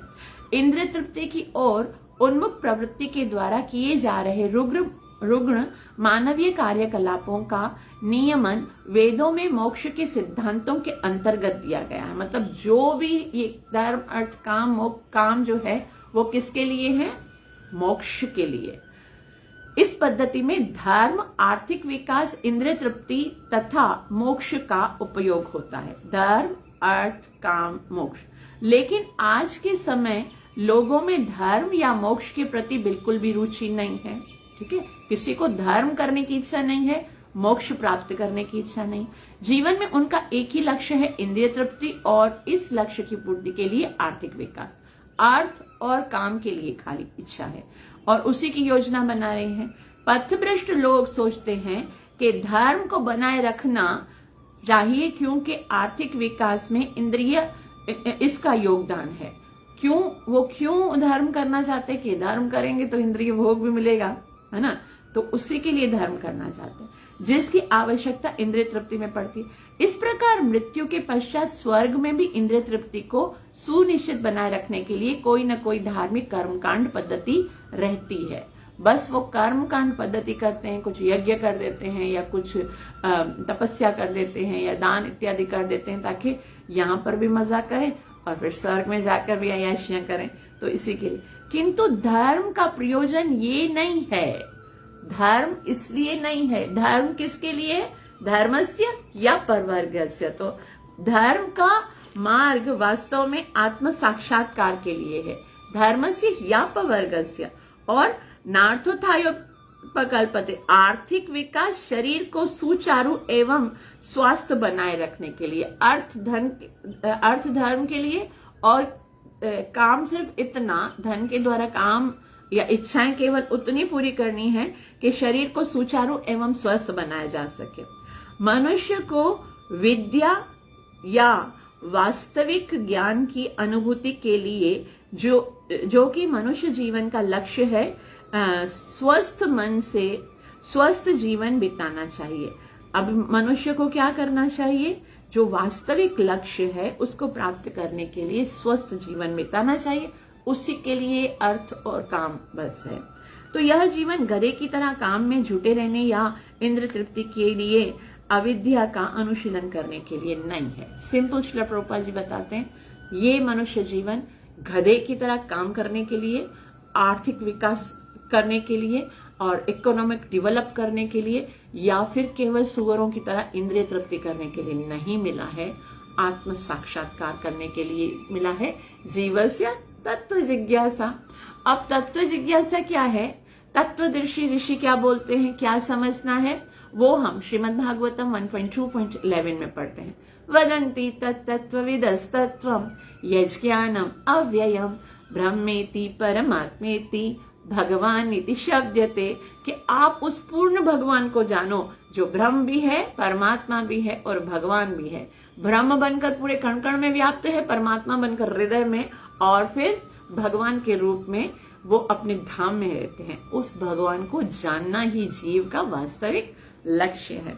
तो इसको यहाँ श्रील प्रभुपाद जी बता रहे हैं कि विद्या का मार्ग पूरी तरह से श्रीमद् भागवतम में प्रस्तुत किया गया है। जो मनुष्य का परम सत्य की खोज में अपने जीवन का सदुपयोग करना है, विद्या मतलब परम सत्य की खोज, तत्व जिज्ञासा, उसका आदेश देता है। परम सत्य की अनुभूति क्रमशः ब्रह्म, परमात्मा तथा अंत में भगवान अर्थात पूर्ण पुरुषोत्तम भगवान के रूप में होती है। ब्रह्म, परमात्मा और भगवान के रूप में जब हम तत्व से भगवान को जानते हैं। परम सत्य की अनुभूति ऐसे विशाल हृदय व्यक्ति को होती है। अब महात्मा की बात आ रही है। महात्मा का क्या मतलब है, यहाँ पर बताया, ऐसा विशाल हृदय यानी महात्मा व्यक्ति जिसने उपयुक्त 10वें मंत्र में तात्पर्य में वर्णित भगवत गीता के 18 सिद्धांतों का पालन किया है।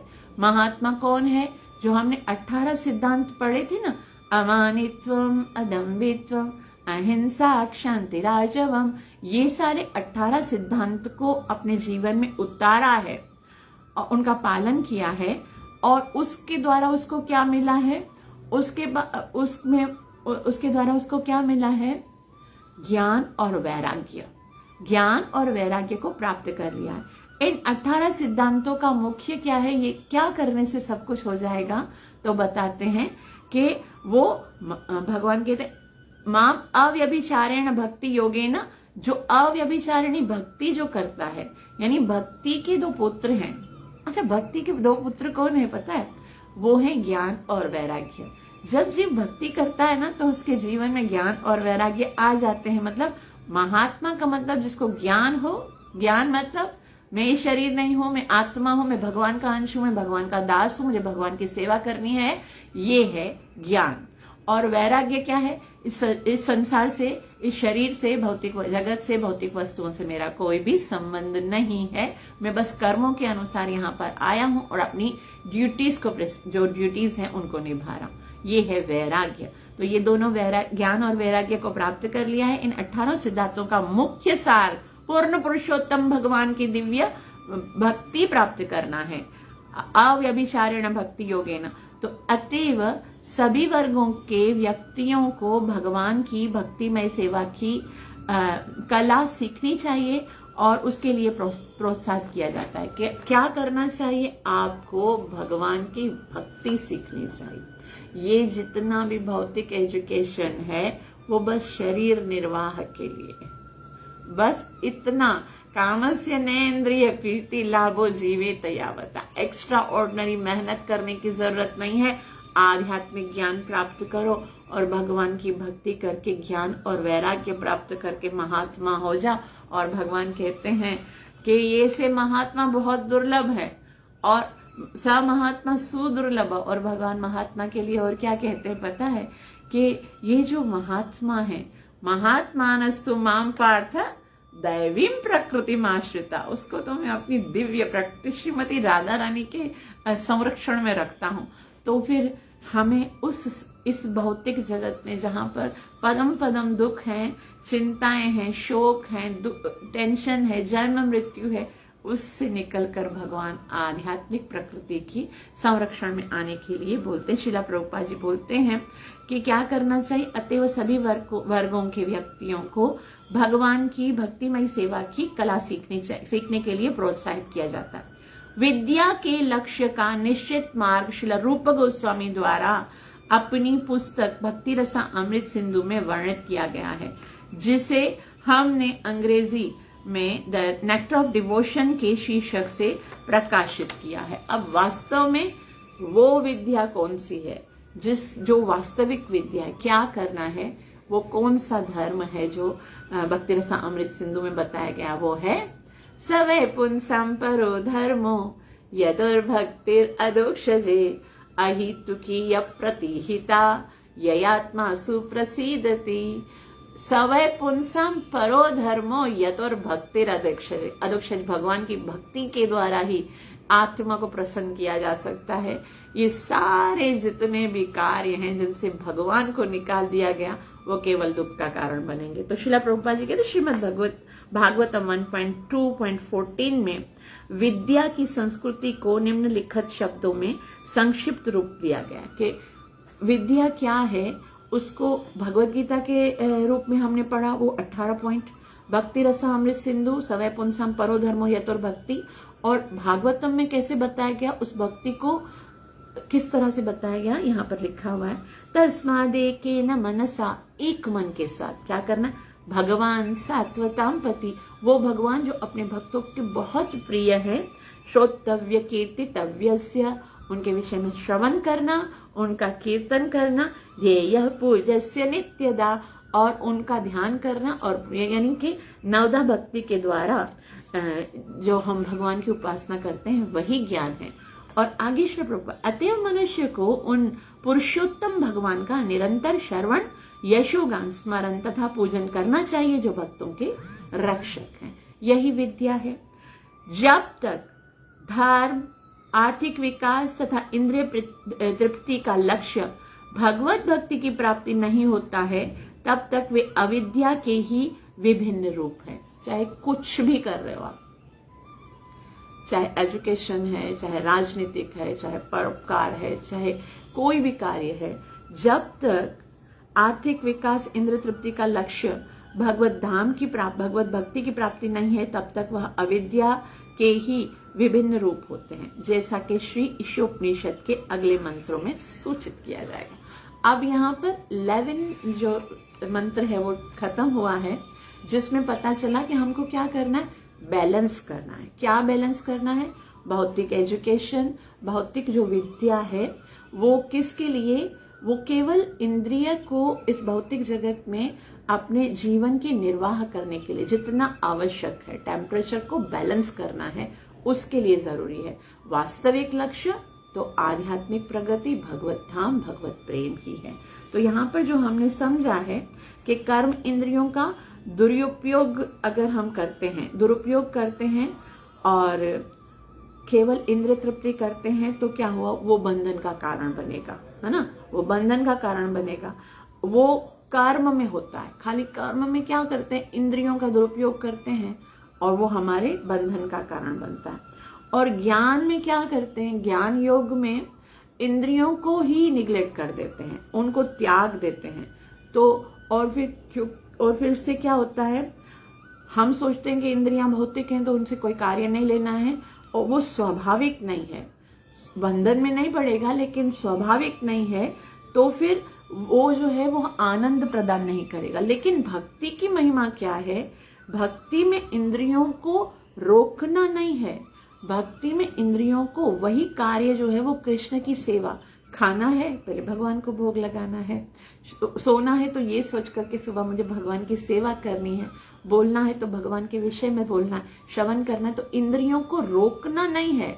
वरना तो ये सारा शरीर जो है अगर भगवान उसमें नहीं समाएंगे तो इनके द्वारा केवल दुख मिलेंगे। शरीर के द्वारा हम कितना सुख प्राप्त कर सकते हैं, शरीर के द्वारा सिर्फ 10% सुख मिलता है और 90% जो है वो शरीर दुख का कारण बनता है। 10% आंखों से देखकर, कानों से सुनकर, या जो 10 इंद्रियां हैं, ज्ञान इंद्रियां, उनसे हमको थोड़ा बहुत सुख मिलता है, लेकिन वही इंद्रियां ही हमारे दुख का कारण बनती है। और इसके अलावा जो ये भारी भरकम जो शरीर है वो तो केवल दुख देता है, उससे तो सुख भी नहीं मिलता। तो इंद्रियों को अगर हम भगवान की सेवा में लगाते, भक्ति में लगाते हैं, तो इंद्रियां स्वाभाविक रूप से इंद्रियां भी कार्य में लग जाएंगी। तो अगर निष्क्रिय नहीं रखेंगे तो वो स्वाभाविक होगा। और दूसरा ये कि क्योंकि भगवान की भक्ति के कार्य में लगेंगे तो बंधन भी नहीं मिलेगा और भगवत धाम भी प्राप्त होगा। तो हमको क्या करना है, हमको बैलेंस कैसे करना है, एक तो है अधर्म, इंद्रियों के द्वारा अधर्म नहीं करना है, क्योंकि अधर्म अगर हम करेंगे तो वो क्या है, वो तो श्रील प्रभुपाद जी ने बताया कि इंद्रियों को केवल इंद्रिय भोग के लिए, इंद्रिय तृप्ति के लिए लगाएगा तो वो तो नराधम है। तो अधर्म तो करना ही नहीं है।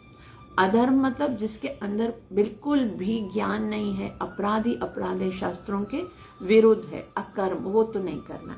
अब दो धर्म बच गए हमारे पास, एक पराधर्म और एक अपराधर्म। पराधर्म क्या है यानी आध्यात्मिक दायित्व कि भगवान को जानना है, भगवान को प्राप्त करने के लिए कार्य करना है, वो टॉप है। सवै पुंसाम परो धर्म। और अपरा धर्म क्या है? क्योंकि हम शरीर हैं तो हमको दूसरे काम अर्थ इन दोनों को भी देखना है। तो लेकिन कैसे करना है? धर्म अर्थ काम मोक्ष में हमको बैलेंस करना है। यानी शरीर निर्वाह के लिए जितना आवश्यक है उतना वस्तुओं को ग्रहण करना है और वास्तविक उद्देश्य भगवत प्राप्ति उसको याद रखना है।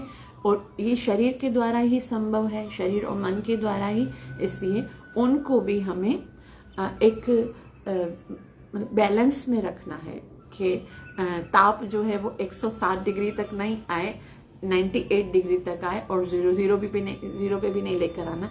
जब तक ये शरीर है, best use of bad bargain, इस शरीर का अच्छे से सदुपयोग करना है। कैसे करना है सदुपयोग?